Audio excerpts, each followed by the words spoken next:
Avec vous, Jean-François Aquili. Bonjour Jean-François. Bonjour Jean-Jacques. Jean-François, le président de la République, très en retrait ces derniers temps, se relance avec cette initiative. Il a commencé par une interview télévisée hier soir, une vidéo publiée sur les réseaux sociaux qui a fait beaucoup parler. On l'a vu, on en a parlé tout à l'heure avec Benjamin. Il est à la pointe dans un domaine qu'il maîtrise. Oui, domaine qu'il maîtrise. Alors, on en a beaucoup parlé, 7,5 millions de vues. Je sais bien qu'il y a des records à battre. Notamment le vôtre, Jean-Jacques. 13 millions. 13 millions. Mais ce qui est intéressant, c'est que ce message, en fait, touche un public, on va dire quand même, qui est pas habituel pour Emmanuel Macron. Enfin, il l'est relativement, mais un public plus jeune, un public connecté. Donc, on va dire, la cible a été atteinte. Et c'est les deepfakes, c'est-à-dire ces extraits de vidéos qu'il a collectés sur lui-même. On a parlé de la chanteuse Angèle, d'une séquence d'OSS 117, de Voyage de Désirless. Il se met en scène à travers ces deepfakes. L'autodérision. En fait, il nous dit, voilà, c'est ça, bien joué. Il fait de l'autodérision et ça fait mouche. C'est une arme redoutable, l'autodérision. Du coup, tout le monde écoute le message, Jean-Jacques.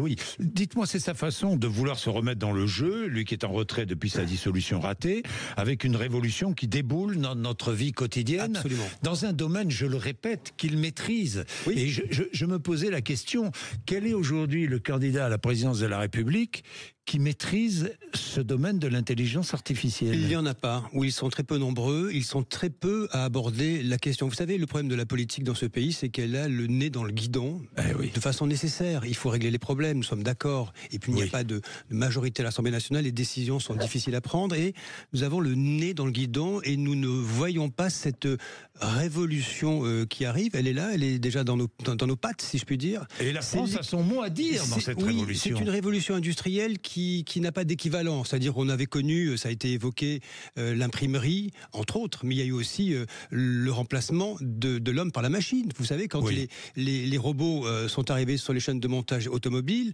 il y a eu de la casse en termes d'emploi.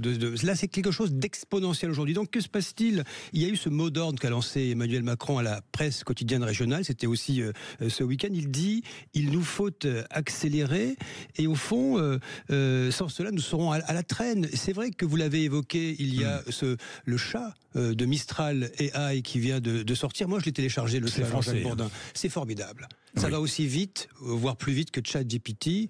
J'ai posé une question au chat ce week-end. Parle-moi du sommet de Paris. En 1 seconde, j'avais un papier, on va pas le lire ici, de 2 pages, formidable, extrêmement bien écrit. Et je me suis dit, tiens, notre métier de journaliste, partiellement, sera transformé, pas impacté, transformé par l'arrivée de l'intelligence artificielle. Il faut se réveiller. Mais est-ce que la voix d'Emmanuel Macron, on va terminer avec cela, porte encore aujourd'hui? Alors, il veut imprimer les esprits avec la révolution intelligence artificielle, l'IA.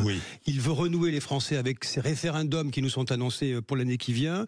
Alors, c'est marrant, c'est un paradoxe. Nous avons le Macron 1 qui s'exprime, celui de la Startup Nation, celui qui a pu faire rêver une partie des Français en 2016-2017. Et là, malheureusement, il est le Macron 2 aujourd'hui. C'est celui qui n'a pas su relancer le pays. Est-il le seul responsable? Après la crise des Gilets jaunes, il y avait des priorités. Le quoi qu'il en coûte, aujourd'hui, nous le payons très cher. Le message d'Emmanuel Macron qui appelle au sursaut français et européen dans cette bataille de l'IA est toutefois, Jean-Jacques, visionnaire. C'est un peu la révolution qu'il évoquait dans son livre de 2016.